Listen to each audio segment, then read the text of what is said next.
زندگی بہت قیمتی سرمایہ ہے۔ ہر گزرتا ہوا لمحہ، ہر سیکنڈ، ہر منٹ، ہر گھڑی، یہ ہمارا بہت قیمتی سرمایہ ہے۔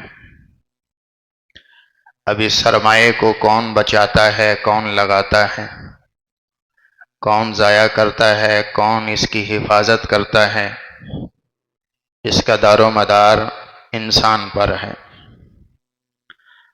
اللہ تعالیٰ سورۃ العصر میں قسم اٹھاتے ہیں، وَالْعَصْرِ إِنَّ الْإِنسَانَ لَفِي خُسْرٍ۔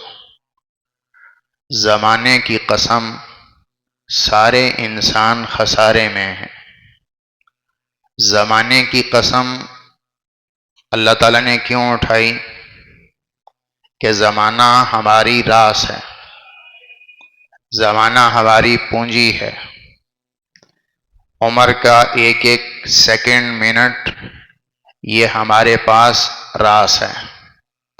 اس راس کو ہم نے لگانا ہے نیکیوں پر تو نفع کی تجارت، ایمان پر لگایا، عمل پر لگایا تو نفع کی تجارت۔ اسی وقت کو، اسی راز کو ہم نے نافرمانی میں لگا دیا، کفر و شرک میں لگا دیا تو یہ ہم نے اپنی راز کو ختم کر دیا۔ والعصر میں اللہ اس لیے زمانے کی قسم اٹھاتا ہے کہ یہ زمانہ ہی تمہاری راز ہے، اسی کی سرمایہ کاری کرنی ہے۔ وقت اصل میں، عمر کا وقت اصل میں انسان کی راز۔ اس لیے اللہ کے نبی نے فرمایا، نعمتان مغبون فیہما کثیر من الناس، الصحۃ والفراغ۔ دو نعمتیں ایسی ہیں کہ اکثر لوگ اس کے بارے میں دھوکے میں ہیں، پتہ ہی نہیں کہ کتنی بڑی نعمتیں ہیں، اور اس کو بہت ہی زیادہ ناشکری کے ساتھ خرچ کر رہے ہیں۔ ایک صحت کی نعمت اور ایک وقت کی نعمت، فراغت کی نعمت، یہ دو نعمتیں انسان ان کی قدر نہیں کر رہا۔ صحت کی قدر آتی ہے جب بیماری پڑتی ہے، فراغت کی قدر آتی ہے جب مشغولی آتی ہے۔ دو نعمتیں بہت بڑی ہیں۔ یہ جو اللہ نے ہمیں 60-70 سال کی عمر دی ہے، اس زمانے کو ہم استعمال کر کے جنت بھی پا سکتے ہیں، اسی وقت کو غلط استعمال کر کے ہم جہنم بھی جا سکتے ہیں۔ اسی وقت کو صحیح استعمال کیا تو صحابہ نے کہاں سے کہاں پہنچ گئے۔ اسی وقت کو 70 سال کی عمر کو صحیح استعمال کیا تو اولیاء کہاں چلے گئے۔ اولیاء بن گئے، فقہاء بن گئے، علماء بن گئے، عابدین بن گئے، اللہ کے مقربین بن گئے، جنت کے فائزین بن گئے، السابقون الاولون بن گئے۔ اسی عمر کو صحیح فیصلے کے ساتھ استعمال کیا، اور اسی وقت کو غلط استعمال کیا تو ابو جہل بن گیا، ابو لہب بن گیا، اور کافر اور مرتد اور مشرک بن گئے کہ اپنی عمر کے غلط فیصلے کیے۔ تو اللہ تعالیٰ نے ہم سب کو ایک زمانہ دیا ہے 60-70 سال کا، اس زمانے کی عمر کی اللہ قسم اٹھاتا ہے، والعصر ان الانسان لفی خسر۔ مجھے ہر گزرتے منٹ، سیکنڈ، گھڑی، ہفتہ، مہینہ، سال، صدیاں، ان سب کی قسم ہے کہ اکثر انسان اپنی عمر کو ضائع کر رہے ہیں، اور اکثر گھاٹے کے تاجر ہیں، اپنی راس کو غلط زیادہ لگا رہے ہیں اور گھاٹے کی تجارت کر رہے ہیں۔ اور یہ وہ راس ہے جو پگھلتی جا رہی۔ ایک وہ راس ہے جو آپ کے پاس رکھی ہے پیسے کی شکل میں، آپ اسے کہیں انویسٹ نہ بھی کریں تو پڑی ہے، کہیں ضائع تو نہیں ہو رہی۔ آپ سال بعد لگا لیں، 6 مہینے بعد لگا لیں، 2 سال کے بعد اس کو کہیں انویسٹ کر لیں، وہ راس آپ کے پاس پڑی ہوئی ہے، آگے نہیں جاتی۔ ایک راس وہ ہے کہ جو پگھلتی جا رہی ہے، پگھلتی جا رہی ہے۔ ایک بزرگ کے بارے میں آتا ہے کہ وہ برف بیچنے والے کی دکان پر گئے، اور وہاں انہوں نے دیکھا کہ برف بیچنے والا برف بیچ بھی رہا ہے اور برف پگھل بھی رہی ہے۔ اب اس کی کل دکانداری کی راز برف ہے، اس کا سودا برف ہے، اسی کو بیچ کر اس نے فائدہ اٹھانا ہے، نفع اٹھانا ہے، تو اس کی راز برف ہے۔ لیکن یہ وہ راز ہے کہ جس کو اگر وقت پہ نہ بیچا تو برف پگھل جائے گی، اور پڑی پڑی ختم ہو رہی ہیں، لہذا اس کو بر وقت بیچنا بہت ضروری ہے، ورنہ اس کا پڑا پڑا راس اور سرمایہ ختم ہو رہا ہے۔ وہاں سے وہ بزرگ کہنے لگے کہ برف بیچنے والے کی دکان سے مجھے سورۃ العصر سمجھ آئی کہ والعصر ان الانسان لفی خسر۔ اللہ تعالیٰ یہ فرما رہے ہیں کہ تمہارے پاس جو راس ہے وہ یہ وقت ہے، اور یہ وقت وہ راس ہے کہ اگر تم نے نیکی میں نہ لگایا تو یہ پڑی نہیں رہے گی، یہ پگھل رہی ہے، وقت گزر رہا ہے، گھڑی چل رہی ہے، یہ رکے گی نہیں، اسے نیکی میں لگا لو یا اسے ضائع کر لو یا گناہ میں لگا لو۔ لہٰذا یہ وہ راس ہے جو برف کی طرح پگھلتی جا رہی ہے، ہمارے قابو میں نہیں ہے، وہ راس نہیں ہے جو پڑی ہے تو بس پڑی ہے۔ اس لیے میرے محترم بھائیوں، عمر کا ہر سیکنڈ، منٹ، گھنٹہ، ہر ہفتہ، ہر سال بہت قیمتی، بہت قیمتی ہے۔ اسی سے آپ جنت کے اعلیٰ درجات پا سکتے ہیں۔ یہی 60 سال کی عمر اولیاء کو ملی، یہی عمر بزرگان دین کو ملی، یہی عمر ہمارے اسلاف کے پاس تھی، یہی عمر صحابہ اور تابعین اور تبع تابعین کے پاس تھی، یہی عمر کا لمحے، یہی صبحیں، یہی شامیں، یہی سردی، یہی گرمی، یہی بہار، یہی خزاں۔ 24 گھنٹے کا دین ہی تھا ان کا بھی، یوں ہی سردی آتی تھی، یوں ہی گرمی آتی تھی، ان کے پاس کوئی ٹائم زیادہ نہیں تھا، لیکن انہوں نے اپنی راز کو صحیح جگہ لگایا، ایک ایک منٹ تول تول کے لگایا، ایک ایک سیکنڈ تول تول کے لگایا، تو وہ جنت کے اعلیٰ سے اعلیٰ مقام پاتے چلے گئے اور دنیا میں بھی ان کے نام بلند ہوئے۔ اسی راز کو ہم ضائع کر رہے ہیں، اور ہم ڈھیروں کے حساب سے ضائع کر رہے ہیں۔ تو اللہ تعالیٰ قسم اٹھاتے ہیں والعصر، مجھے اس سارے گزرتے لمحات کی قسم، اس زمانے کی قسم اور گزرے زمانے کی قسم اور آئندہ آنے والے زمانے کی قسم، زمانے کی قسم اٹھا کر اللہ اس کی اہمیت بتا رہے ہیں کہ زمانہ کتنا اہم ہے، زمانہ کتنا ضروری ہے۔ تمہاری راس زمانہ ہے، اصل میں تمہاری پونجی زمانہ ہے، اسی زمانے سے تم بنو گے، اسی سے بگڑو گے۔ اب ہو کیا رہا ہے؟ اللہ قسم اٹھا کے فرما رہے ہیں ان الانسان لفی خسر، سارے کے سارے انسان خسارے میں ڈوبے ہوئے ہیں۔ صرف یہ نہیں کہا کہ خسارے پر ہیں، فی خسرن، خسارے میں ایسے ڈوبے ہوئے ہیں جیسے آدمی پانی میں ڈوب جاتا ہے اور پانی اس کو چاروں طرف سے گھیرے ہوئے ہوتا ہے، ایسے انسان خسارے میں ڈوبا ہوا ہے کہ سب اپنی سرمایہ اور پونجی کو غلط لگا رہے ہیں۔ سارے انسان خسارے کے تاجر، سارے انسان گھاٹے کے تاجر، کوئی مال پہ لگا رہا ہے گھاٹے کا تاجر، کوئی دکان پہ لگا رہا ہے گھاٹے کا تاجر، کوئی کاروبار پہ لگا رہا ہے گھاٹے کا تاجر، کوئی خواہشات پہ لگا رہا ہے گھاٹے کا تاجر، کوئی اپنی نفس کی چاہتوں پہ لگا رہا ہے گھاٹے کا تاجر، کوئی وقت کو، ڈھیروں وقت کو یوں ہی بیٹھا بیٹھا ضائع کر رہا ہے گھاٹے کا تاجر، کوئی سو کے گزار رہا ہے گھاٹے کا تاجر۔ ان الانسان لفی خسر، جہاں جہاں جہاں جہاں وقت کو لگا رہے ہو یہ سب گھاٹے کی تجارت ہے، تم اپنی راس کو ضائع کر رہے ہو۔ نفع میں کون ہے؟ صرف 4 آدمی، الا الذین آمنوا وعملوا الصالحات وتواصوا بالحق وتواصوا بالصبر۔ یہ 4 آدمی گھاٹے سے نکالے کہ اگر 4 کاموں میں وقت لگ رہا ہے اور عمر 4 کاموں پہ لگ رہی ہے تو یہ ہے نفع پہ لگنا، یہ نفع میں جا رہے ہیں، باقی جہاں جہاں لگ رہی وہ گھاٹے میں۔ یہ اللہ قسم اٹھا کے کہہ رہا ہے۔ آج کے لوگ کہہ رہے ہیں مال کما کے ہم بڑے سکسیسفل ہو گئے، کوئی کار لے کے کہہ رہے ہیں ہم بڑے سکسیسفل ہو گئے، ہمارے پاس بڑی کامیاب زندگی، ہمارے پاس بڑی کامیاب زندگی، ہم بڑے سکسیسفل ہیں۔ اور کوئی ڈگری لے کے کہہ رہا ہے میں کامیاب ہو گیا، کوئی پیسہ لے کے کہہ رہا ہے میں کامیاب ہو گیا، کوئی عہدہ پا کے کہہ رہا ہے میں کامیاب ہو گیا، کوئی گورنمنٹ لے کے کہہ رہا ہے جی ہم کامیاب ہو گئے، کوئی دنیا کے جاہ و جلال کو حاصل کر کے کہہ رہے ہیں میں کامیاب ہو گیا۔ اور اللہ تعالیٰ قسم اٹھا کے کہہ رہے ہیں یہ سارے ہی ناکام، یہ سارے خسارے میں ہیں، سارے گھاٹے میں ہیں۔ کامیاب کون ہے؟ پہلا آدمی جس کو اللہ گھاٹے سے نکالتا ہے، الا الذین آمنوا۔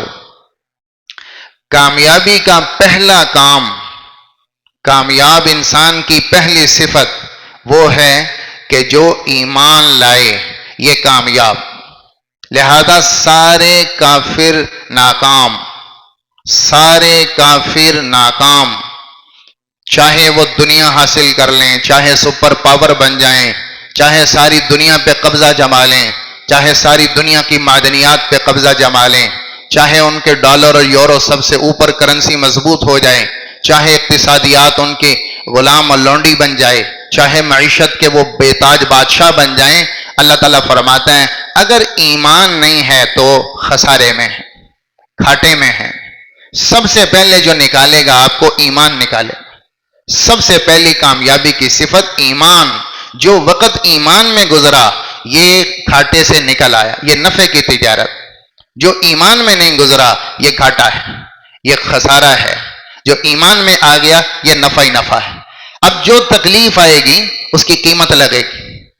ایمان نہیں ہے، آدمی کو تکلیف آتی ہے کوئی قیمت نہیں، صبر کرتا ہے کوئی قیمت نہیں، خیرات کرتا ہے کوئی قیمت نہیں، نماز پڑھ لے کوئی قیمت نہیں، اللہ اللہ کرے کوئی قیمت نہیں، کسی کے کام آ جائے کوئی قیمت نہیں، مصائب آئیں صبر کرے کوئی قیمت نہیں، ماں باپ کی خدمت کرے کوئی قیمت نہیں، اولاد پال کر جوان کرے کوئی قیمت نہیں، پڑوسی کے ساتھ حسن سلوک کرے کوئی قیمت نہیں۔ سارے بے قیمت عمل، جیسے ہی ایمان آیا، جیسے ہی ایمان آیا تو ایمان والے کا ہر ہر لمحہ اب قیمتی بننے لگا۔ ایمان کے ساتھ پڑوسی کی خدمت کرے گا تو قیمت لگے گی، ماں باپ کی خدمت کرے گا تو قیمت لگے گی، اس دنیا میں بھی آخرت میں بھی، دونوں جہاں میں ملے گا۔ صدقہ کرے گا قیمت لگے گی، خیرات کرے گا قیمت لگے گی، اللہ اللہ کرے گا قیمت لگے گی، مجاہدہ کرے گا، ریاضت کرے گا قیمت لگے گی، معاشرت خوبصورت دکانداری ایمان کے ساتھ دکانداری کرے گا اس کی بھی قیمت لگے گی، ایمان کے ساتھ نکاح کرے گا اس کی بھی قیمت لگے گی، ایمان کے ساتھ اولاد کی تربیت کرے گا اس کی بھی قیمت ہے۔ قیمت لگتی ہے ایمان کے بعد، ایمان سے پہلے کوئی قیمت نہیں، چاہے ساری رات اللہ کے لیے ایک ٹانگ پہ کھڑا رہے، اللہ اسے منہ کر کے بھی نہیں دیکھتا، بے قیمت ہے۔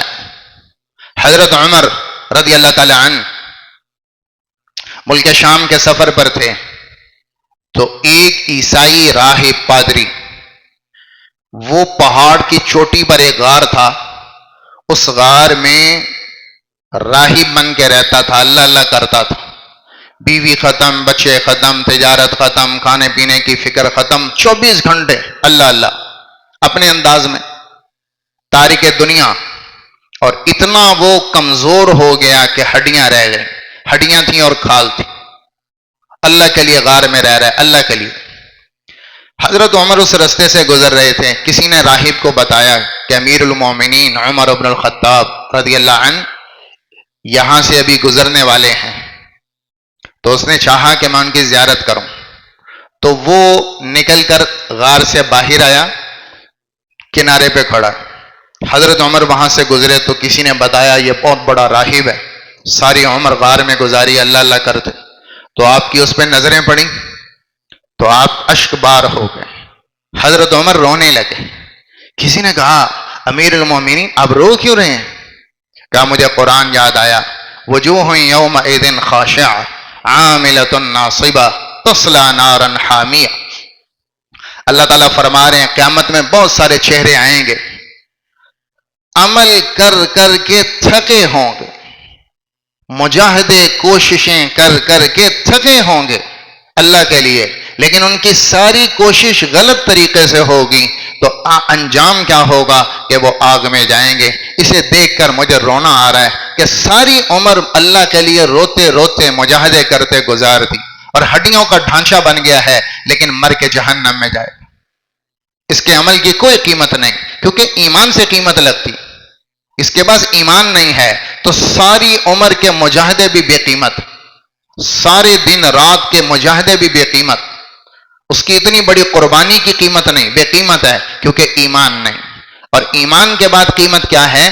آپ نے فرمایا مومن کو کانٹا بھی چبھے تو اللہ اس کا جنت میں درجہ بلند کر دیتا۔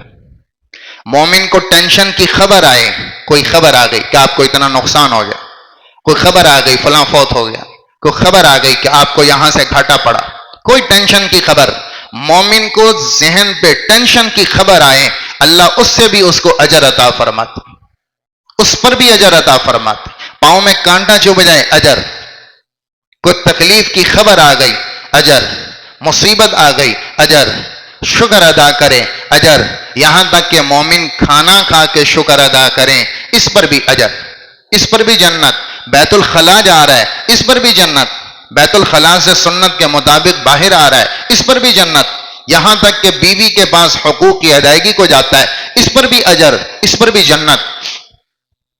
ایمان کے ساتھ اللہ مومن کے ہر عمل کی قیمت لگاتا ہے، اگر ایمان نہیں تو بے قیمت، ایمان ہی سے تو قیمت بنتی ہے۔ اس کی مثال آپ یوں سمجھیں کہ زیرو لگاتے جائیں، zero zero zero zero, lakh zero لگا لیں، سارے زیرو مل کر قیمت کوئی نہیں، زیرو زیرو ہیں، لیکن آپ زیرو کے ساتھ ایک لگا دیں، دو لگا دیں، تین لگا دیں، چار لگا دیں، کوئی عدد لگا دیں، تو اب ہر بڑھتے زیرو کی قیمت، زیرو قیمتی ہو جاتا ہے جب اس کے ساتھ ایک لگتا ہے۔ تو یہ ساری دنیا یہ زیرو ہے، ساری دنیا میں ہونے والے عمل زیرو ہیں، جب اس کے ساتھ اللہ لگتا ہے، اللہ الواحد الاحد قل هو اللہ احد، جب اس کے ساتھ ایک لگتا ہے اللہ، تو پھر ہر زیرو کی قیمت ہو رہی، ہر زیرو قیمتی ہوتا چلا جا رہا ہے، اور جتنے زیرو بڑھتے چلے جا رہے ہیں اتنی قیمت بڑھتی چلی جا رہی ہے۔ اگر ایک نہیں لگا، اللہ نہیں ہے، تو ساری دنیا زیرو، اگر ایک اللہ ساتھ لگ گیا تو ہر زیرو کی قیمت،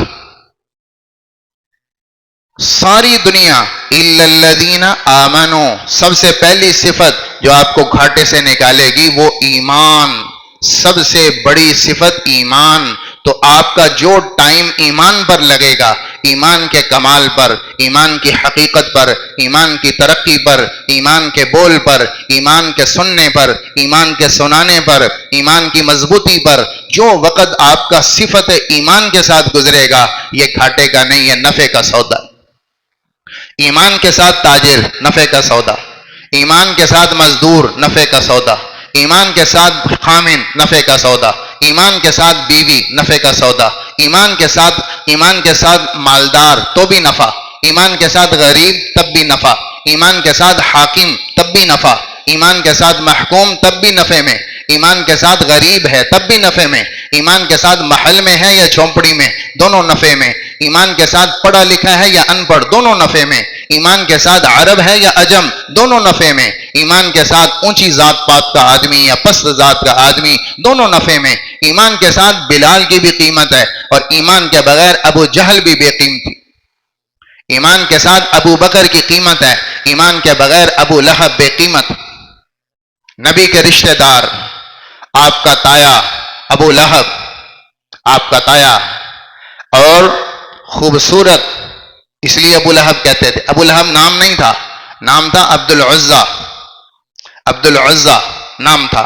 ابو لہب اس کی خوبصورتی کی وجہ سے کہتے تھے، کیونکہ لہب کہتے ہیں آگ کا شعلہ، آگ کا شعلہ، تو خوبصورت اتنا تھا، رنگ ایسے پھڑکتا تھا جیسے آگ کا رنگ پھڑکتا، ایسے سرخ چمکتے رنگ والا، تو ابو لہب اس کے حسن کی وجہ سے نام تھا، نام تو عبد العزہ تھا، تو خوبصورت، پھر قریش کا سردار، عبد المطلب کا بیٹا، اور قریش جیسے قبیلے کا سردار اور مالدار ترین آدمی، لیکن ایمان کی صفت کے ساتھ نہیں جڑا، تو اللہ نے کہا تبت یدا ابی لہب وتب، ابو لہب برباد، ابو لہب کی بیوی برباد، کیونکہ ایمان کے ساتھ نہیں جڑے۔ بے شک نبی کے رشتہ دار ہیں، بے شک قریش ہیں، بے شک قریش ساری دنیا کا سب سے اعلیٰ خاندان، سب سے بڑی ذات، حسن میں سب سے اعلیٰ، سرداری بھی سب سے بڑی، نبی کے ساتھ رشتہ بھی سب سے بڑا، لیکن اس کے باوجود ناکام، کیونکہ ایمان کی صفت کے ساتھ نہیں۔ اور سلمان فارسی ہیں، بلال حبشی ہیں، عرب بھی نہیں عجم کے ہیں، اور غلام ابن غلام، بلال کے باپ کا پتہ ہے، دادے کا کوئی پتہ نہیں، بلال ابن رباح باپ کا نام آتا ہے، دادے کا نام کا پتہ ہی نہیں کہاں سے تھا، نسب ہی نہیں پتا، ذات ہی نہیں پتا، کس قبیلے کا تھا، کس خاندان کا تھا، افریقہ کا رہنے والا، کہاں حبشے کا رہنے والا بلال، اور نہ ظاہری خوبصورتی، نہ کوئی ذات پات پیچھے، نہ کوئی بڑا خاندان، نہ کوئی مالداری، غلام، مکے میں رسی ڈال کر گھسیٹا جاتا ہے، گلیوں میں روندا جاتا ہے، اس شخص کی کیا عزت ہوگی؟ جسے بچے رونتے پھر رہے ہیں گلیوں میں، اور گلی میں پٹا ڈال کر رسی ڈال کر گھما رہے ہیں، ایسے شخص کی کیا عزت ہوگی؟ لیکن ایمان کے ساتھ جڑا، اللہ نے بلال قیمتی بنا دی، بلال کی قیمت بنا دی۔ کیا قیمت لگی؟ کہ جب فتح مکہ ہوا، سورے مکے کے سردار بڑے بڑے وہ بیٹھے ہوئے ہیں حرم میں، ان سب کو جمع کیا گیا، تو ظہر کا وقت آیا، تو آپ نے حضرت بلال سے کہا کہ بلال بیت اللہ کی چھت پہ چڑھ کے اذان دو، بیت اللہ کی چھت پہ چڑھو اور چھت پہ جا کر ظہر کی اذان دو۔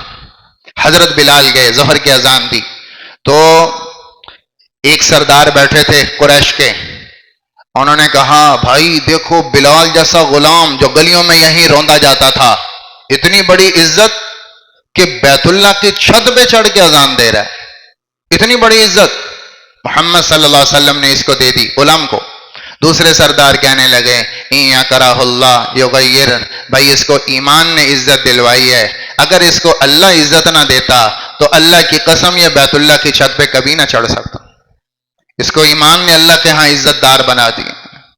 تو یہ ایک غلام جس کو مکے میں روندا جاتا تھا، جس کو مارا جاتا تھا، انہی گلیوں میں بے عزت کیا جاتا تھا، آج اسی مکے میں عزت یوں مل رہی ہے کہ بیت اللہ کی چھت پہ چڑھ کے بلال اذان پڑھ رہا ہے۔ اللہ تعالیٰ کے ہاں جو نفع کی چیز ہے وہ رشتہ داری نہیں، بڑا خاندان نہیں، مالداری نہیں، اللہ کے ہاں جس پہ قیمت لگنی ہے وہ پہلی صفت ہے ایمان۔ اِلَّا الَّذِينَ آمَنُوا، کوئی ایمان لے آئے کامیاب۔ مدینے والے ایمان چھوڑ دیں ناکام، مکے والے ایمان چھوڑ دیں ناکام، امریکہ والے ایمان لے آئیں کامیاب، یورپ والے ایمان لے آئیں کامیاب، شہری ایمان چھوڑ دیں ناکام، دیہاتی ایمان لے آئیں کامیاب، مالدار چھوڑ دیں ناکام، غریب ایمان لے آئیں کامیاب۔ اللہ تعالیٰ نے مالداری کے ساتھ نہیں جوڑا، کامیابی کو اللہ تعالیٰ نے ایمان کے ساتھ جوڑا۔ تو پہلی صفت جس پر میں نے آپ نے محنت کرنی ہے خسارے سے نکلنے کے لیے، ورنہ زندگی خسارے والی ہے، اس پر اللہ قسم اٹھا رہا ہے میری آپ کی زندگی پر کہ تم گھاٹے میں ہو، بے شک تم جتنے بڑے تاجر بن جاؤ، جتنے بڑے مالدار بن جاؤ، جتنے بڑے خاندان سے ہو، لیکن خسارے میں ہو، گھاٹے میں ہو۔ نکلے گا کون؟ جو پہلا کام کرے، اِلَّا الَّذِينَ آمَنُوا، ایمان پر محنت کرے۔ ایمان آدمی کو خسارے سے نکالتا ہے، ایمان آدمی کو طاقتور بناتا ہے۔ ایمان کیا ہے؟ لا الہ الا اللہ محمد الرسول اللہ، یہ ایمان کا حاصل۔ لا الہ الا اللہ، اللہ کے سوا کوئی نہیں، اللہ کے سوا کوئی نہیں، جو اللہ کر سکتا ہے وہ کوئی نہیں کر سکتا، جو اللہ کر سکتا ہے وہ کوئی اور نہیں کر سکتا۔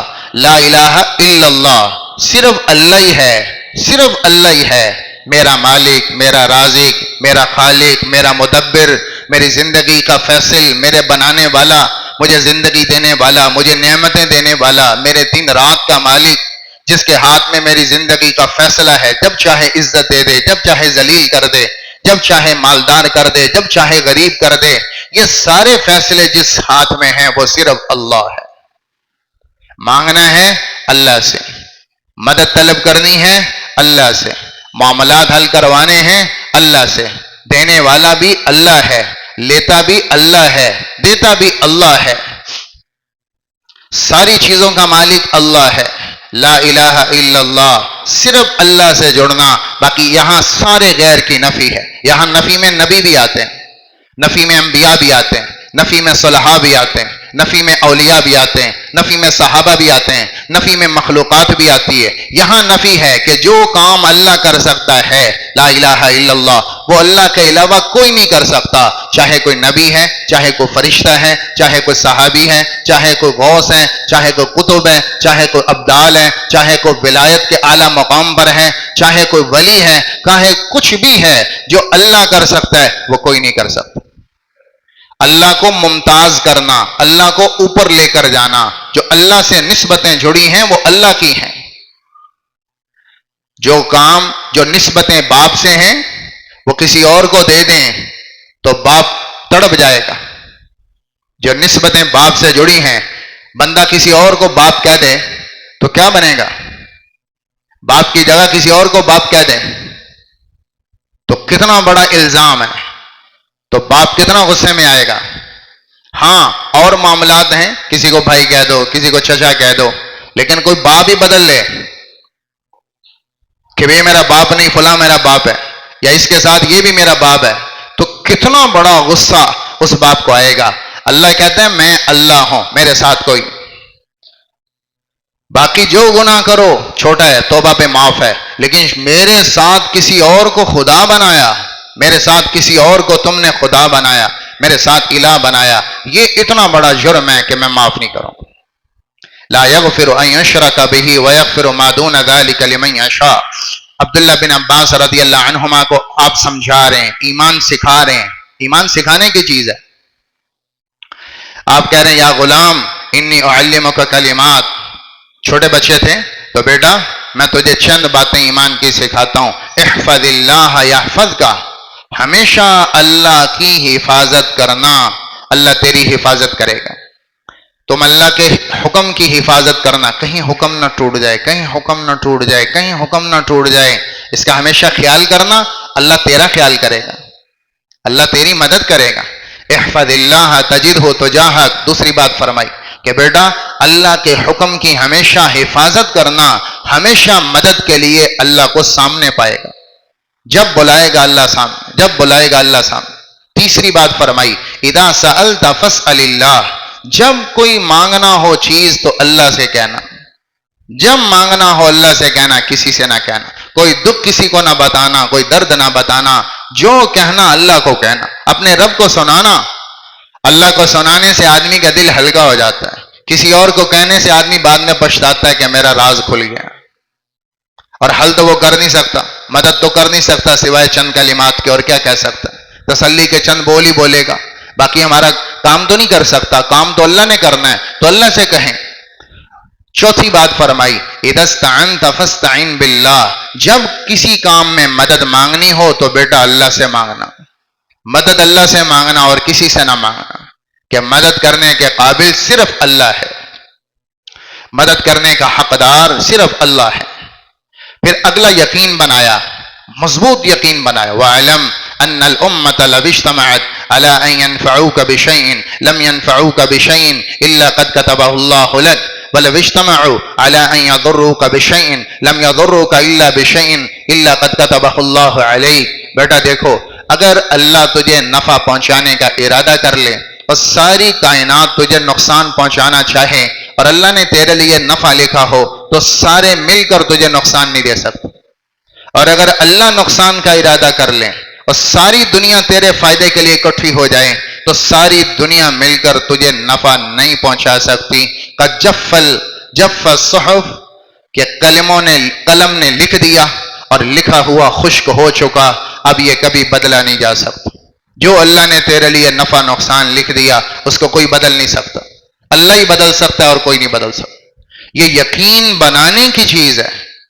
آج چھوٹی چھوٹی بات پہ نفع نقصان میں نفع کبھی ادھر منسوب کرتے ہیں، کبھی ادھر. اس کی وجہ سے نقصان ہوا، اس کی وجہ سے نقصان ہوا، اس کی وجہ سے نقصان ہوا. عوام کہہ رہی گورنمنٹ کی وجہ سے نقصان ہوا، نیچے والے کہہ رہے ہیں افسروں کی وجہ سے نقصان ہوا، تاجر کہہ رہے ہیں اس کی وجہ سے نقصان ہوا. آپس میں بھائی بھائی کو کہہ رہے ہیں تیری وجہ سے ہوا، وہ کہہ رہے ہیں تیری وجہ سے ہوا. اور اللہ کیا یقین بنا رہے ہیں کہ جب اللہ نفع کا ارادہ کر لے تو ساری دنیا مل کر نقصان نہیں دے سکتی. کوئی بھائی نقصان نہیں دے سکتا، کوئی گورنمنٹ نقصان نہیں دے سکتی، کوئی پالیسی نقصان نہیں دے سکتی، کوئی افسر گھاٹا نہیں کر سکتا. جب اللہ نے ارادہ کر لیا تو اللہ سے اپنے لیے نفع طے کروا لو، ساری دنیا کچھ نہیں کر سکتا. اللہ عزت کا ارادہ کر لے کوئی نقصان نہیں دے سکتا. اللہ ذلیل کرنے کا ارادہ کر لے کوئی بچا نہیں سکتا. اللہ موت کا ارادہ کرے کوئی زندگی نہیں دے سکتا. اور اللہ زندگی کا ارادہ کر لے بچانے کا تو ابراہیم آگ میں ہے بچا کے دکھا دیا، اسماعیل چھری کے نیچے ہے بچا کے دکھا دیا، یونس علیہ السلام سمندر میں مچھلی کے پیٹ میں ہے بچا کے دکھا دیا. موت کے نقشوں سے کھینچ کے باہر نکال دیا کہ تیرا رب مارنا نہیں چاہتا تو کوئی موت کی شکل مار نہیں سکتا. اور جب تیرا رب لے جانا چاہے تو ہسپتال بچانے کے لیے، دوائیاں بچانے کے لیے، ڈاکٹر بچانے کے لیے، سرجن بچانے کے لیے سارے بچانے کے اسباب موجود ہیں، اور اللہ کا فیصلہ لے جانے کا ہے تو ہسپتال کے اندر سے اللہ لے جاتا، ڈاکٹروں کے سامنے اللہ لے جاتا ہے، دوائیاں موجود ہیں اور اللہ لے جاتا ہے، کہ بتاتا ہے میرے اللہ کہ بچانے کے اسباب دھرے رہ گئے جب اللہ کا فیصلہ لے جانے کا تھا، اور موت کے اسباب پڑے رہ گئے جب اللہ کا فیصلہ بچانے کا تھا۔ تو فیصلے کس کے ہاتھ میں ہیں؟ اللہ کے ہاتھ میں ہیں۔ حاکم اللہ ہے، حکومتیں نہیں۔ حاکم اللہ ہے، حکومتیں نہیں۔ یہ حکومت کا لفظ بھی صحیح نہیں ہے۔ حکومت حاکم اللہ ہے، ان الحکم الا للہ، حاکم اللہ ہے۔ پاکستان پر حکومت پاکستان کی حکومت کی نہیں ہے، ان بیچاروں کو تو صرف نظام بنانا ہے، حکومت نہیں ہے۔ نہ پانی ان کی مرضی سے چلتا ہے، نہ سورج ان کی مرضی سے آتا ہے، نہ سورج کا غروب ہونا ان کی مرضی سے ہے، نہ دریاؤں کا چلنا ان کی مرضی سے ہے، نہ دھرتی کی کاشتکاری ان کی مرضی سے ہے، نہ دانا پھوٹتا ہے فصل نکلتی ہے ان کی مرضی سے ہے، یہ ان کی مرضی سے نہیں ہے۔ نہ آکاش پر حکومت، نہ میدانوں پر حکومت، نہ ریت کے ذروں پر حکومت، نہ سورج کی کرنوں پر حکومت، نہ چاند پر حکومت، نہ چاند کی چاندنی پر حکومت، یہ تو کچھ حکومت نہیں ہے۔ حکمران تو اللہ ہے، جس کا حکم پانی بھی مانتا ہے، جس کا حکم ریت کے ذروں پر بھی ہے، جس کا حکم آکاش پر بھی ہے، پہاڑ پر بھی ہے، کیٹو پر بھی ہے، ننگا پربت پر بھی ہے، دریائے راوی پر بھی ہے، چناب پر بھی ہے، جیلم پر بھی ہے، سندھ بھی اس کا تابع ہے، جس کا حکم ایک ایک ذروں پہ چلتا ہے، پاکستان کا ذرہ ذرہ جس کے حکم کے تابع ہے۔ یہ ہے حکومت۔ یہ بھی کوئی حکومت ہے کہ اپنی ذات ہی اپنے قبضے میں نہ ہو؟ پیٹ خراب ہو جائے تو حاکم وقت کیا کر سکتا ہے؟ آنکھ بند ہو جائے تو حاکم کیا کر سکتا ہے؟ لقمہ اندر اتارو باہر نہ نکلے، حاکم کیا کر سکتا ہے؟ پانی اندر نہ جائے، حاکم کیا کر سکتا ہے؟ یہ بھی کوئی حکومت ہے؟ حکومت ہے اللہ کی، ذرے ذرے پر حکومت۔ ہارون الرشید بہت بڑی حکومت کا مالک تھا، تو اس کو پیاس لگی، ایک بزرگ بیٹھے تھے، اس سے کہا پانی دے دیں۔ تو بزرگ نے کہا ہارون بالفرض اگر ساری دنیا میں پانی ختم ہو جائے اور یہ پیالے میں پانی ہو، صرف پیالے میں، اور تجھے پیاس لگی ہو، تو یہ پیالہ پانی کا کتنے پہ لے گا؟ کتنے پہ لے گا؟ تو اس نے کہا میں پانی لینے کے لیے ایک پیالے پر اپنی آدھی حکومت دے دوں گا، آدھی حکومت دے دوں گا ایک پانی پر۔ پانی پی لیا۔ انہوں نے پھر کہا، بزرگ نے کہا ہارون اگر یہ پانی اللہ تیرا اندر روک دے اور پیشاب بن کر باہر نہ نکلے، اور تو تکلیف میں تڑپ رہا ہو، اور دنیا میں ایک طبیب ہو، اس کے علاوہ کوئی نہ ہو جو کہے کہ میں یہ نکال سکتا ہوں، اور کوئی طبیب نہ ہو، تو بتاؤ اس پانی کو نکالنے پہ کیا قیمت دو گے؟ اس نے کہا جی میں بقایا آدھا سلطنت بھی دے دوں گا۔ تو بزرگ نے کہا ہارون تیری ساری سلطنت کی قیمت تو اتنی سی ہے، ایک پانی کا گھونٹ پینا اور اس کا پیشاب بن کر بدن سے نکل جانا، اس نعمت کی قیمت تیری ساری دولت، ساری حکومت۔ یہ ہے انسان کہ پانی پی لے تو کیا حاکم جو پانی نکال نہ سکے؟ وہ بھی کوئی حاکم ہے جو پانی پی نہ سکے، پانی اللہ اندر اٹکا دے تو نکال نہ سکے؟ یہ بھی کوئی حاکم ہے؟ حاکم ہے اللہ، جس کی ذرے ذرے پر حکومت ہے۔ ان الحکم الا للہ، حکومت تو اللہ کی ہے، باقی تو سب کاغذی کاروائی۔ اصل حکمران اللہ ہے۔ تو لوگ ان بیچاروں کو کہتے ہیں، غریب بھی کہہ رہے ہیں مہنگا سستا کر دو، ان سے کہہ رہے ہیں فیصلے جڑے ہیں ہمارے، ان کو کہہ رہے ہیں آپ ایسے کر دیں، ان کو کہہ رہے ہیں آپ ایسے کر دیں، جن بیچاروں کے پاس اپنا کچھ نہیں۔ فرعون کتنا بڑا، ساری حکمرانوں میں سب سے مضبوط ترین حکمران فرعون تھا۔ نمرود بڑا تھا، نمرود کی حکومت پوری دنیا پر تھی، لیکن فرعون اس سے طاقتور تھا، بے شک صرف مصر کا بادشاہ تھا۔ فرعون کی حکومت لمبی نہیں تھی لیکن طاقتور تھی، تو اس کا دعویٰ تھا انا ربکم الاعلی۔ اتنا بڑا کافر اور مشرک بادشاہ، اتنا بڑا، اللہ تعالیٰ نے کیا دکھایا؟ جو کہتے ہیں میں تمہارا رب ہوں، تمہارے فیصلے میں کرتا ہوں۔ اللہ نے گھر میں دکھایا، موسیٰ علیہ السلام چھوٹے بچے دریا کے ذریعے پہنچے، گھر میں اٹھا لیا، بیگم نے کہا ہم بچہ بنائیں گے، اب گود میں ہے، اب چھوٹا بچہ ہے اسے تو دودھ چاہیے، تو دودھ کے لیے دایا بلائیں، محل کی عورتیں بلائیں، موسیٰ علیہ السلام دودھ نہیں پی رہے، پھر شہر میں منادی کروائی، دودھ پلانے والی عورتیں، بچوں والی عورتیں آئیں، وہ کسی کا دودھ نہ پئیں. حرمنا علیہ المراضع. اللہ تعالیٰ بتا رہے ہیں، اس کے ذریعے سے بتایا، جو کہتا ہے میں تمہارا رب ہوں، تمہارے مسئلے میں حل کرتا ہوں، تو اپنے گھر کے ایک بچے کا مسئلہ نہیں حل کر سکتا. بچہ دودھ نہیں پی رہا، حل کر کے دکھا، دودھ پلا کے دکھا. سارے مصر کی عورتیں بلا لیں شہر کی، دودھ نہیں پی رہے. ایک بچے کا مسئلہ تیرے ہاتھ میں نہیں ہے، تو کہتا ہے میں پورا مل کے مصر چلاتا ہوں. اللہ نے اتنے بڑے حکمران کو یوں ذلیل کر کے دکھایا کہ حکومت اللہ کی ہے. تو لا الہ الا اللہ، یہ پہلا حصہ ایمان کا. دوسرا حصہ محمد الرسول اللہ، محمد صلی اللہ تعالی علیہ وسلم. اللہ کیا چاہتے ہیں، کیا چاہتے ہیں، انسان کیسا ہو، اس کا نمونہ محمد صلی اللہ علیہ وسلم. جو اللہ چاہتے ہیں وہ عملی اور پریکٹیکل جو شکل اور نمونہ بنایا اور دکھایا اللہ نے، وہ ہے محمد صلی اللہ علیہ وسلم. یہ تمہارے سامنے سر سے لے کر پاؤں تک اللہ کی چاہتے ہی چاہتے ہیں. اللہ کیا چاہتے ہیں، آپ محمد صلی اللہ علیہ وسلم کو دیکھیں. اللہ کیسا تاجر چاہتے ہیں، آپ ان کو دیکھیں.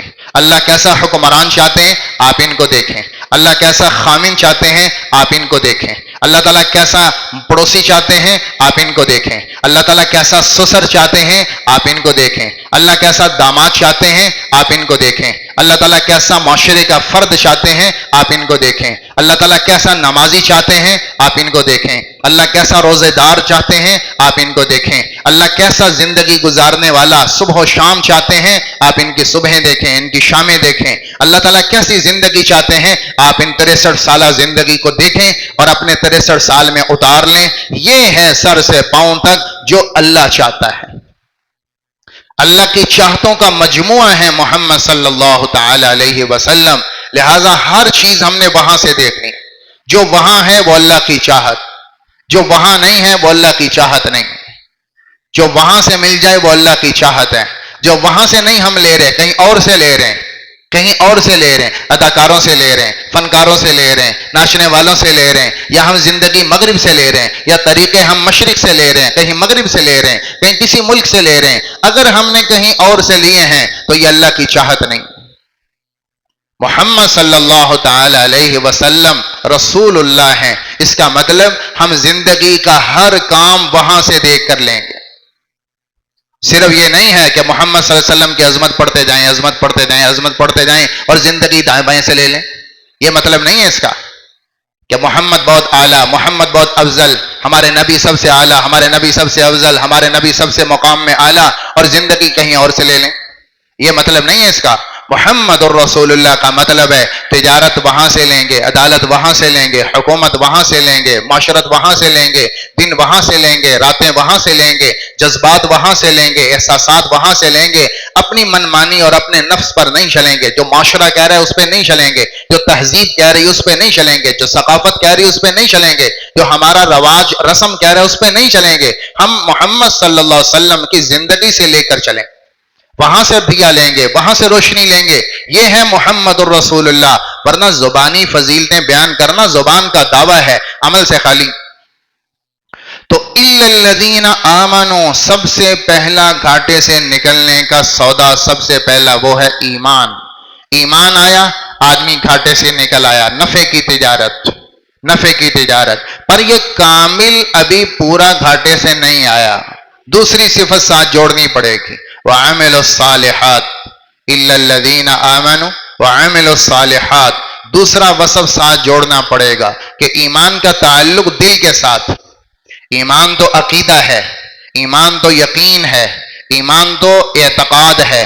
ایمان اندر کی چیز ہے جو دکھائی نہیں جا سکتی. ایمان جیسے عقل، آدمی کتنا عقل مند ہے، کتنا بے وقوف ہے، یہ دکھایا تو نہیں جا سکتا، یہ تو اندر کی چیز ہے. تو جیسے عقل دکھائی نہیں جا سکتی، علم دکھایا نہیں جا سکتا، یہ مانوی چیز ہے، ایسے ایمان دکھایا نہیں جا سکتا، ایمان اندر کی چیز ہے. عاملوا الصالحات، ایمان کا نتیجہ نیک اعمال، ایمان کا رزلٹ نیک اعمال. کہ جب ایمان اندر جاتا ہے تو پورا وجود نیک عملوں سے سج جاتا ہے. جب ایمان اندر اترتا ہے جتنا ایمان اترے گا دل میں اتنا آپ کا وجود سنت پر آئے گا۔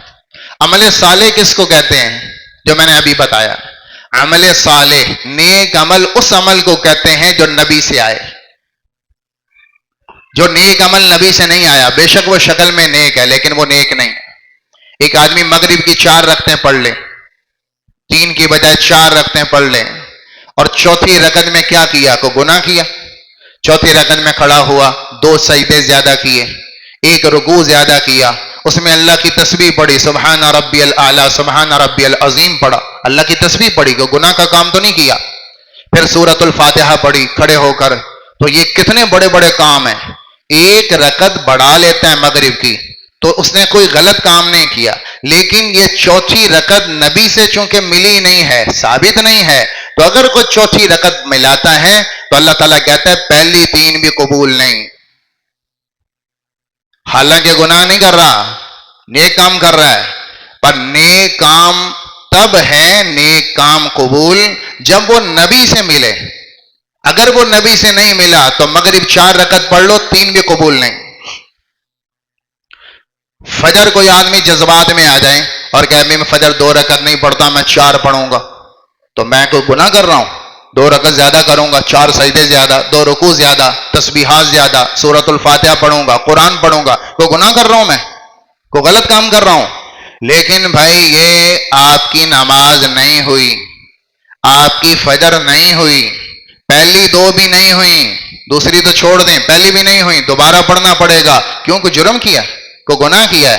نہیں، آپ کا کام ٹھیک ہے لیکن آپ کا عمل قبول نہیں ہے، چونکہ یہ نبی سے نقل نہیں ہے، نبی سے ثابت نہیں ہے، تو آپ کا یہ نیک عمل بھی مردود۔ آدمی کہتے ہیں ہمارے ہاں، آدمی کہتے ہیں میں کوئی پیڑا کام کرنے، وہ نیک ہی کام تو کر رہے ہیں بھائی۔ نیک کام تب قبول ہے جب نبی سے آیا ہو، اگر نبی سے نہیں آیا تو نیک کام قبول نہیں ہے۔ صرف نیک ہونا کافی نہیں، نبی سے ثابت ہونا بھی ضروری۔ 3 صحابہ آئے اما عائشہ رضی اللہ عنہا کے پاس، اور انہوں نے آ کر کہا اما عائشہ کو کہ دن میں اللہ کے نبی ہمارے پاس ہوتے ہیں باہر مسجد میں، ہمیں پتہ ہے دن میں کیا ہوتا ہے، لیکن ان کا خیال تھا کہ رات کو تو گھر میں ہوتے ہیں اما عائشہ کے پاس، تو ہم ذرا رات کی ترتیب معلوم کریں کہ اللہ کے نبی رات کو کیا کرتے ہیں۔ ان کا خیال یہ تھا کہ اللہ کا نبی ساری رات جاگتا ہوگا، تو آئے اما عائشہ کے پاس، کہا بتائیں اللہ کے نبی گھر میں رات کو کیا کرتے ہیں؟ اما عائشہ رضی اللہ عنہا نے بتا دیا کہ اللہ کے نبی آتے ہیں، یوں فرماتے ہیں، یوں آرام فرماتے ہیں، اور آپ تو رات کو سوتے ہیں۔ ہاں صبح تہجد میں اٹھتے ہیں، اتنی دیر نماز پڑھتے ہیں، پھر آپ آرام فرماتے ہیں۔ ایک نارمل سی روٹین بتائی۔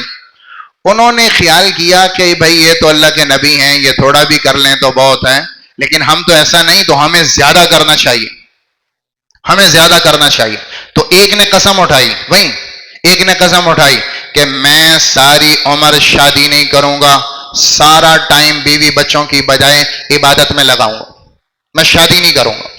دوسرے نے قسم اٹھائی میں رات کو سوؤں گا نہیں، میں رات عبادت کروں گا، دن میں روزہ رات کو نماز، دن میں روزہ رات کو نماز، میں نے سونا ہی نہیں، میں نے سونا چھوڑ دیا۔ تیسرے آدمی نے قسم اٹھائی میں سوم الوصال سوم الدہر رکھوں گا، ہر دن روزہ، ساری عمر روزہ رکھوں گا۔ یہ بڑے بڑے عملوں کی قسمیں اٹھائیں، ان میں کوئی گناہ نہیں، سب کے جذبے بہت اعلیٰ تھے۔ میں ساری رات نماز پڑھوں گا، میں ساری عمر روزہ رکھوں گا، میں ساری عمر اللہ اللہ کروں گا، نکاح نہیں کروں گا، بیوی بچوں کی مصروفیت نہیں بناؤں گا، اللہ کو مصروفیت بناؤں گا، سارے جذبے اچھے ہیں۔ اب وہ کہہ کر چلے گئے۔ اما عائشہ رضی اللہ کے نبی تشریف لائے، اما عائشہ نے کارگزاری سنائی کہ 3 آدمی آئے تھے اور یہ پوچھا اور یہ قسمیں اٹھائیں۔ آپ ان تینوں کے پاس گئے اور آپ نے فرمایا تم نے اس طرح قسمیں اٹھائیں؟ کہا جی بے شک اٹھائیں۔ ساری رات نماز، ساری عمر روزہ، اور ساری عمر شادی نہیں، بچے نہیں، اللہ اللہ۔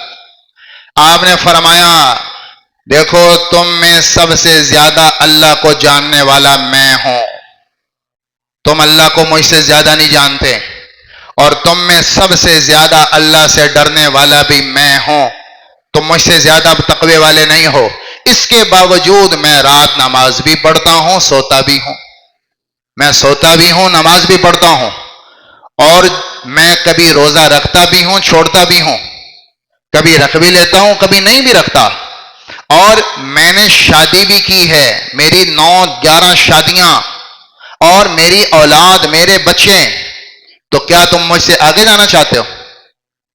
مجھ سے بڑی نیتیں کرنا چاہتے ہو، ثابت کرنا چاہتے ہو کہ مجھ سے زیادہ متقی ہو، مجھ سے زیادہ اللہ کو جانتے ہو؟ میں سب سے بڑا عالم اللہ کا، میں سب سے بڑا ڈرنے والا اللہ سے۔ پھر آپ نے فرمایا میری ذات میں تمہارے لیے خوبصورت نمونہ ہے، اس سے آگے بڑھنے کی کوشش مت کرو۔ رات سونا بھی ہے، نماز بھی پڑھنی ہے، روزہ رکھنا بھی ہے، چھوڑنا بھی ہے۔ خبردار جو میرے رستے سے ہٹنے کی کوشش کی، میں بہترین نمونے زندگی لے کر آیا۔ اب کسی نے گناہ کی قسم نہیں اٹھائی تھی، جذبے دکھائے کہ ہم ساری عمر نیکیاں کریں گے، اللہ کے نبی نے انہیں بھی روک دیا کہ نہ میری طریقے پہ چلو، اس سے آگے نہیں جانا۔ اس لیے میرے محترم بھائیو، دوسرا کام کیا کرنا ہے خسارے سے بچنے کے لیے؟ عمل الصالحات، نیک عمل۔ اور نیک عمل کیا ہوتا ہے؟ میں نے بتایا جو نبی سے ثابت ہو، آپ نے کیا ہو۔ اگر آپ نے نہیں کیا تو بے شک شکل نیک کام کی ہے، اگر آپ نے نہیں کیا تو وہ بدعت بن جاتا ہے، وہ جرم بن جاتا ہے، وہ ضلالت بن جاتا ہے، وہ اللہ کے ہاں گناہ بن جاتا ہے اگر اللہ کے نبی نے نہیں کیا۔ تو زندگی عمل الصالحات، یہ دوسرا کام کرنے والا خسارے سے اور نکل آیا، لیکن ابھی پورا خسارے سے باہر نہیں آیا، تو تیسرا کام ساتھ جوڑنا پڑے گا، وَتَوَاصَوْا بِالْحَقِّ، وَتَوَاصَوْا بِالْحَقِّ۔ ایمان اپنی ذات کا نفع، نیک اعمال اپنی ذات کے ساتھ متعلق، یہ دو چیزیں تو اپنی ذات کی ترقی ہیں۔ وَتَوَاصَوْا بِالْحَقِّ، دوسروں کو حق کی وصیت کرنا، دوسروں کو دعوت دینا، نیکی کا امر کرنا، گناہ سے منع کرنا، جہاں نیکی دیکھی، جہاں گناہ دیکھا وہاں منع کرنے کی ترتیب بنائی۔ گناہ دیکھ کر خاموشی اختیار کرنا اور چپ کر جانا، یہ اسلامی معاشرہ نہیں ہے۔ آج کل ایک باطل کا نظریہ ہے، ہر ایک کی سیپریٹ زندگی ہے، ہر ایک کی سیپریٹ زندگی ہے، ہر ایک کی سیپریٹ زندگی ہے، کسی کی سیپریٹ زندگی نہیں ہے۔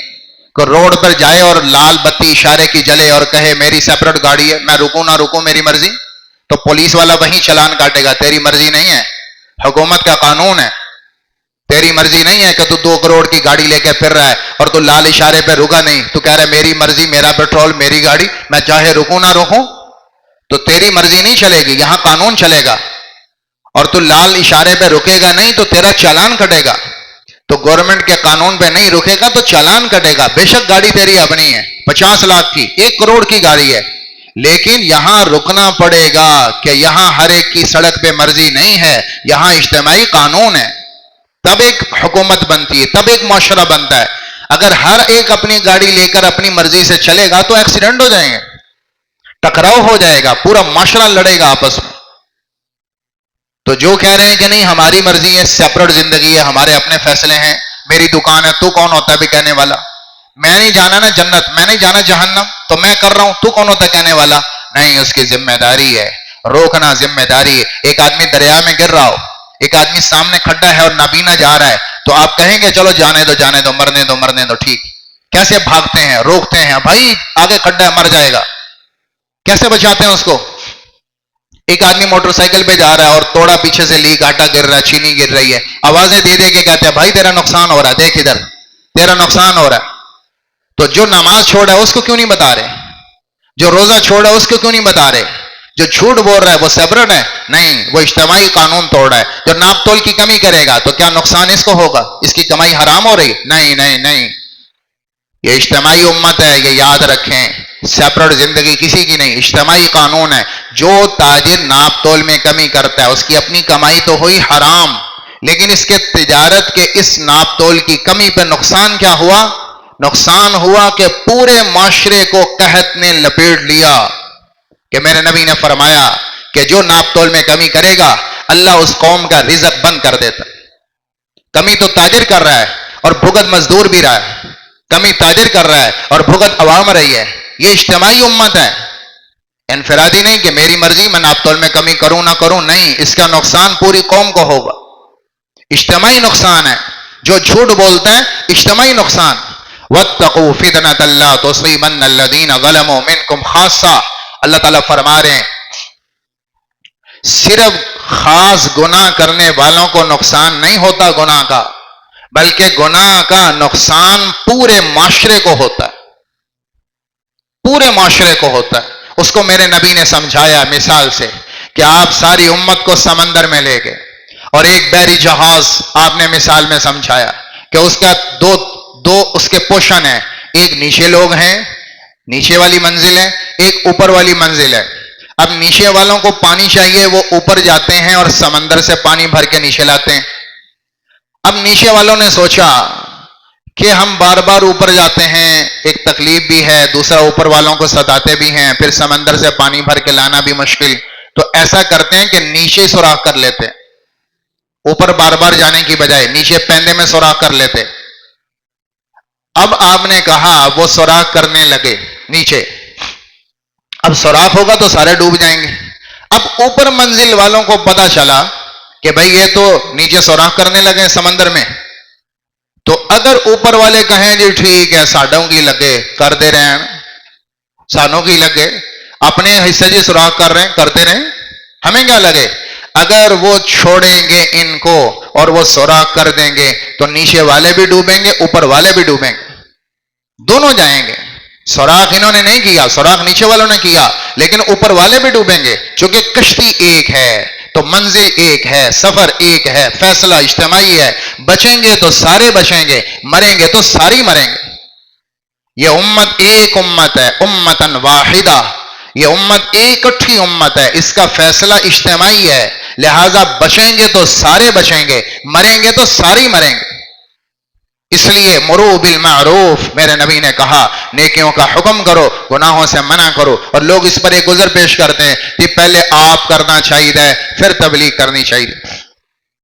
بندہ آپ ہی نہ کر رہے ہوتے تبلیغ کدی کرے، جڑا کام آپ نہ کریں۔ تو حدیث میں اللہ کے نبی نے واضح فرمایا، صحابہ نے یہ بات پوچھی یا رسول اللہ جو کام ہم خود نہیں کر رہے اس کا حکم دے سکتے ہیں، اور جس گناہ سے یا منکر سے ہم خود نہیں بچ رہے اس سے روک سکتے ہیں؟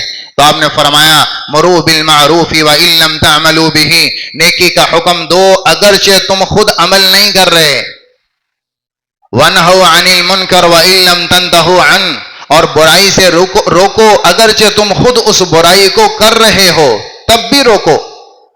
کہ نیکی کرنا ایک عمل ہے، نیکی کی دعوت دینا دوسرا عمل ہے۔ ایک آدمی خود حافظ قرآن نہیں ہے تو کیا وہ اپنی اولاد کو نہیں کہہ سکتا کہ بیٹا حفظ کرو؟ یا آپ کہیں گے کہ پہلے آپ حافظ بنے تو پھر پتر نو کہ چل حافظ بن؟ نہیں، آپ نیکی کا حکم دے سکتے ہیں اگرچہ آپ اس پر خود عمل نہیں کر سکتے، خود عمل نہیں کر رہے۔ اللہ تعالیٰ اس کی برکت سے آپ کو بھی عمل کی توفیق دے دیں۔ تو تیسرا کام ہے وَتَوَاصَوْا بِالْحَقِّ، چوتھا کام ہے وَتَوَاصَوْا بِالصَّبْرِ، پوری کامیابی لینی ہے تو چوتھا کام ساتھ ہے وَتَوَاصَوْا بِالصَّبْرِ، آپس میں صبر کی تلقین کرتے ہیں۔ صبر، خواہشات سے صبر، گناہ سے صبر، ایک ہے مصائب پر صبر، مصائب پر صبر کرنا۔ ایک عورت کا بچہ مر گیا، مومنہ عورت تھی، واویلا کر رہی ہے، رو رہی ہے، دکھ میں ہے، اللہ کے نبی پاس سے گزرے، اسے صورت سے نہیں پتا یہ اللہ کے رسول ہیں، ہے ایمان والی لیکن آپ کو کبھی دیکھا نہیں، تو آپ نے اس عورت سے کہا کہ اے اللہ کی بندی صبر کر، صبر کر۔ تو وہ آگے سے کہنے لگی جاؤ اپنا کام کرو، میرا بچہ جوان مر گیا ہے، آپ کو کیا پتا کہ دکھ کیا ہوتا ہے ماں کا، اور وہ تڑپ رہی رو رہی۔ آپ آگے بڑھ گئے، پیچھے سے کسی نے کہا صحابی نے تجھے پتا بھی ہے یہ کون ہے؟ یہ اللہ کے رسول ہیں جو آپ سے مخاطب تھے۔ تو وہ بھاگی گئی، معذرت کی، یا رسول اللہ میں آپ کو پہچان نہ پائی تو مجھے معذرت ہے، میں اب صبر کرتی ہوں، اب میں صبر کرتی ہوں۔ تو آپ نے فرمایا الصبر عند الصدمۃ الاولی، جس صبر کی قیمت ہے وہ اس وقت ہے جب پہلی چوٹ پڑے، بعد میں صبر تو آ ہی جاتا ہے، صبر تو کرنا ہی، اور کیا کرنا ہے، اللہ کی تقدیر سے لڑ تو کوئی نہیں سکتا، لیکن جس صبر کی قیمت ہے وہ اس وقت صبر کرنا جب پہلی خبر آئے، جب پہلی چوٹ پڑے صدمہ، اس وقت صبر کرنا، یہ اللہ کے ہاں قیمتی۔ آدمی زبان سے اللہ کی ناراضگی کا بول نہ بولے تو وَتَوَاصَوْا بِالصَّبْرِ، حالات آئیں گے، مصائب آئیں گے اور مشکلات آئیں گی، یہ زندگی کا حصہ ہے، چونکہ یہ دنیا ہے، جنت نہیں۔ ہمارے لوگوں کو عجب مسائل پیدا ہوتے چلے جا رہے ہیں، عجب مسائل پیدا ہوتے جا، ہر بندہ اس دنیا کو جنت بنانا چاہ رہا ہے کہ میری زندگی کے مسائل ختم ہو جائیں۔ بھائی یہ خواب ہے، یہ خواب ہے کہ میری زندگی کے مسائل ختم ہو جائیں، بڑی سوکھی زندگی، بڑی اطمینان والی زندگی، بہت آرام دہ زندگی، یہ کسی کے حصے میں نہیں، یہ پاگل پن ہے، یہ پاگل پن ہے ایسی زندگی کی تمنا کرنا۔ یہ جنت کی زندگی ہے۔ دنیا کی زندگی میں مصائب ہیں، مشکلات ہیں، امتحان ہے، ابتلا ہے، یہ اللہ نے ہر دن کے ساتھ مشکلات کو جوڑا ہوا ہے، چونکہ یہ دنیا ہے دار الابتلا، دار المصائب، دار الامتحان۔ تو یہاں ایسی زندگی کی تمنا کرنا یہ پاگل پن ہے کہ جس زندگی میں کوئی مسائل نہ ہو۔ ہر بندہ اسی کے چکر میں ہے، اور میرے نبی نے کہا یہ ناممکن کی تمنا ہے، ناممکن، جس چیز کو اللہ نے بنایا ہی نہیں کہ کوئی دن آئے اور مصائب نہ آئے اور پوری خوشی ملے، یہ جنت کی چیز ہے بھائی، دنیا میں نہیں ہے۔ دنیا میں مصائب اکٹھے چلتے ہیں کیونکہ یہ دار الابتلا ہے۔ تو ہر بندہ یہ سوچ رہا ہے 4 دن دی میری مصیبت ہے، امینا کو ہے وے، امینا کو ذرا میری مصیبت مک جائے، اگوں حالات بالکل ٹھیک ہو جانے، اگوں حالات بالکل صحیح نے، 2-4 پریشانیاں نے، بس 2-4 پریشانیاں میریاں مک جان، مہینہ ڈیڑھ، اس تو بعد تے میرے حالات بالکل صحیح، کوئی ٹینشن نہیں۔ اور پتہ لگا جدو اگلا مہینہ چڑھیا، 2 مہینے بعد وہ ٹینشن ختم، اگلی کوئی نوی ٹینشن آ گئی۔ ہن پھر سوچن دیا ٹینشن مک جائے، اس تو بعد کوئی ٹینشن نہیں، کوئی مصیبت نہیں، 2-4 مہینے بعد پھر کوئی اور نوی ٹینشن نکل ہے۔ موت تک مصائب ہیں، موت تک مشکلات ہیں، تو پاگل پن نہ کریں کہ آج ایمان والا بھی کہہ رہا ہے کہ ایسی سوکھی زندگی ملے، کوئی ٹینشن نہ ہو، مزے ہی مزے ہوں، یہ خواب ہے، یہ پاگل پن ہے۔ ہمیں اس کا حکم نہیں ہے۔ دنیا کے اندر اللہ نے دینا بھی ہے، نہیں بھی دینا، کچھ چیزیں ملیں گی، کچھ نہیں ملیں گی، یہ زندگی کا حصہ ہے۔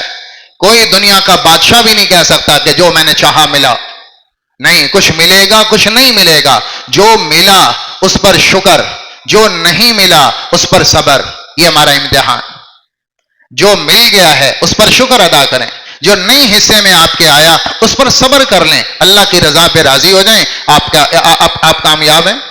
لہٰذا میرے محترم بھائیوں، جنت کی زندگی کو دنیا میں تمنا کرنا بے وقوفی ہے، پاگل پن ہے۔ یہاں مصائب ہیں اور رہیں گے، چونکہ یہ جگہ مصائب کی ہے۔ البتہ مصائب کو ڈیل کیسے کرنا ہے، مصائب سے پریشان نہیں ہونا، مسائل سے دل گرفتہ نہیں ہونا، مسائل کی وجہ سے جینا نہیں چھوڑنا۔ لوگ مصیبت آتی خودکشی کر لیتے، عام سی بات چل رہی ہے آج کل۔ بجلی کا بل ادا نہیں ہوا، خودکشی کر لی، انہوں جی مرنا چاہیے تھا، یہ مرن دے قابل ہے، مر جائے، پاگل آدمی۔ تو اتنا بھی مرد نہیں ہے، تیرے اندر اتنی بھی جواں مردی نہیں ہے، تیرے اندر مصائب کو سہنے کی اتنی بھی طاقت نہیں ہے، تجھے مر ہی جانا چاہیے۔ میرے نبی کے گھر پہ ہمیشہ فاقے رہے، 3 دن مہینے چولہا نہیں جلا۔ یا عجیب انسان ہے، بجلی کا بل نہیں دیا، چلو جی خودکشی کر لو، بچوں نے روٹی مانگی آٹا نہیں، خودکشی کر لو۔ یہ پاگل انسان ہے، بے وقوف دیوانہ، جس کے دل میں ایمان کوئی نہیں، ایمان کے ذرے سے بھی خالی، اسے مرنا ہی چاہیے، موت ہی اس کا انجام ہے۔ اللہ نے صبر دیا ہے، فاقے آئیں صبر کرو۔ بابا فرید فرماتے ہیں ہماری والدہ اللہ کی ولیہ تھی، آپ کو مثال دیتا ہوں، والدہ اللہ کی ولیہ تھی، تو ہمارے گھر میں والد تھے نہیں، فوت ہو گئے، یتیم تھے، تو گھر میں اکثر فاقہ آتا، لیکن ماں ڈیل کیسے کرتی؟ جب گھر میں فاقہ آتا تو کہتی بابا فرید آج ہمارے گھر وہ مہمان آیا ہے جو رسول اللہ کے گھر آتا تھا، فقہ، فقر، آج ہمارے گھر وہ مہمان آیا ہے جو رسول اللہ کے گھر آیا کرتا تھا، وہی آج ہمارے گھر آیا، کیا خوش نصیبی کی بات ہے۔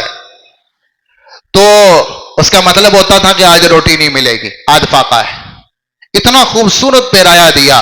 تو بابا فرید فرماتے ہیں پھر ہمیں اس جملے کی اتنی عادت پڑی کہ اگر چند دن روزی آتی رہتی اور فقر کا اعلان نہ ہوتا تو ہماری طبیعت مچلنے لگتی کہ ماں کب اعلان کرے گی، ماں کب کہے گی کہ بابا فرید آج ہمارے گھر وہ مہمان آئے ہیں جو رسول اللہ کے گھر آیا کرتا تھا، وہ فقر مہمان آیا۔ یہ ماں کی تربیت ہے، کیسے حوصلے دے دیے۔ آج کہتے ہائے حالات نے مار دیتا، بل نہیں ادا ہو رہا ہے، آٹا کوئی نہیں، روٹی کوئی نہیں، مہنگائی نے مار دیتا، نوکری کوئی نہیں، چلو لٹک جاؤ۔ یہ کہاں کا ایمان ہے، یہ کہاں کی مردانگی ہے، یہ کہاں کی سوچ ہے، یہ وہ پاگل پنا ہے۔ تو بھائیو زندگی وتواصوا بالصبر، ہر دن مشکلات ہیں، اس کو صبر کے ساتھ ڈیل کرنا ہے، اس کو سہنا، صبر کرنا، صبر کرنا۔ اس لیے اللہ نے یہ دل جو گوشت ہے، دل یہ دل یہ پورے جسم کا سب سے سخت گوشت ہے، اس کو جتنا مرضی پریشر کوکر میں گلا لو یہ گلتا نہیں، کیونکہ اس نے مصائب کو سہنا ہے، اس نے مشکلات کو سہنا ہے۔ تو پورے جسم کا سب سے سخت گوشت دل کا ہے کہ اس کے اوپر مصائب آنے ہیں، تو اللہ نے بنایا اس طرح کا ہے، اس کی تخلیق اس طرح فرمائیے۔ اس لیے میرے محترم بھائیو، یہ چار کام، ایمان، نیک عمل اور دعوت و تبلیغ، اوروں کو نیکی کا کام کہنا اور صبر کی تلقین کرتے رہنا، دوسروں کو حوصلہ دینا، خود بھی حوصلے سے جینا، اوروں کو بھی تسلی دینا، یہ چار کام جو کرے گا اللہ تعالیٰ فرماتے ہیں یہ گھاٹے سے باہر ہیں، یہ نفع والے انسان ہیں۔ ان کے علاوہ جو چار کام سے باہر ہیں یہ سب گھاٹے کا سودا ہے، اس پر اللہ قسم اٹھاتا ہے۔ اس لیے امام شافعی رحمۃ اللہ نے فرمایا سورۃ العصر کے علاوہ پورا قرآن نہ اترتا، پورا قرآن اور صرف سورۃ العصر اتر جاتی، انسانوں کی ہدایت کے لیے یہ ایک سورت کافی تھی۔ امام شافعی فرماتے ہیں انسانوں کی ہدایت کو یہ ایک سورت بھی کافی تھی زندگی بنانے کو، اگر سارا قرآن نہ آتا صرف سورۃ العصر آتی۔